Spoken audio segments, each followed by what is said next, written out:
इंकलाब इंकलाब इंकलाब। प्यारे दोस्तों नमस्कार। देखो भाई, जब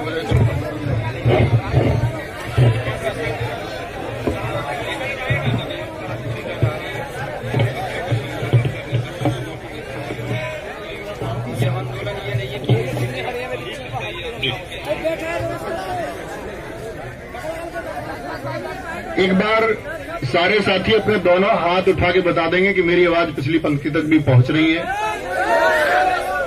तो भाई हम सब लोग यहां आए, एक ही मांग, यूपी पुलिस कांस्टेबल री एग्जाम। और दोस्त, जब इसको नाम दिया गया यूपी पुलिस री एग्जाम सत्याग्रह, तो सबसे पहले तो आपको सत्याग्रह का अर्थ समझना होगा। आप लोगों को यह जानना होगा कि जो आग्रह आप सब यहां करने वाले हैं वो सच में सत्य के लिए है या असत्य के लिए है। तो एक बार बताएंगे, ये सत्य के लिए है कि असत्य के लिए है? तो सत्य के लिए आग्रह है, तो इसका मतलब है सत्याग्रह कोई भी हो उसको चलाने के लिए एक बहुत अनुशासन की आवश्यकता है। कल भी मैंने लिखा कि किसी ने कहा क्या हजारों की लोग या हजारों की भीड़ भी पंक्तिबद्ध हो सकती है? तो हमने कहा हां, हो सकती है।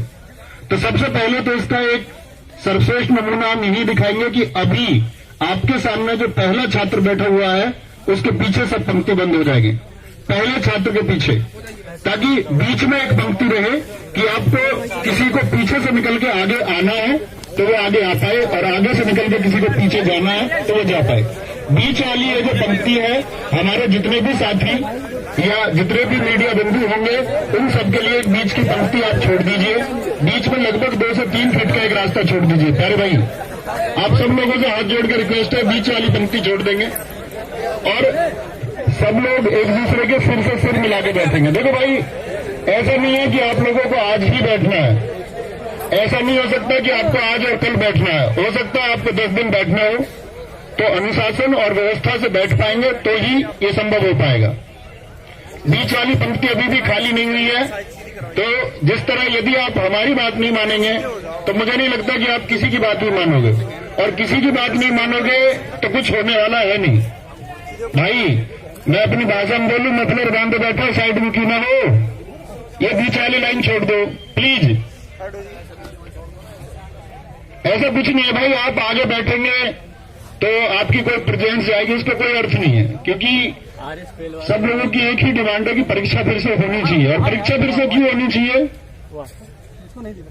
परीक्षा फिर से इसलिए होनी चाहिए क्योंकि लाखों करोड़ों लोगों के सपनों को रौंदा गया है और खुले आम रौंदा गया है।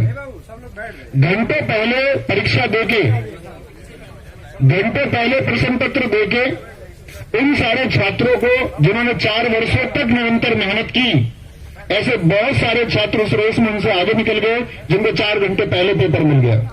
और पेपर मिलने के साक्ष्य विवेक सर ने मिलिंदपुर बीजेपी, जो सबसे पहले वहां पर आपका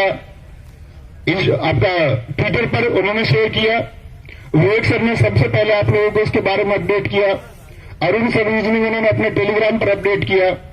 तो ये सब साक्ष्य हैं और ये बात आप सब लोग जानते होंगे, और गवर्नमेंट को, मीडिया को भी जानने का प्रयास करना चाहिए कि यूपी कांस्टेबल के अभ्यर्थी तो छोड़िए, ये पेपर मिठाई की तरह उन सबके पास भी पहुंचा है जिन्होंने यूपी पुलिस के लिए अप्लाई तक नहीं किया। मानते हो इस बात को?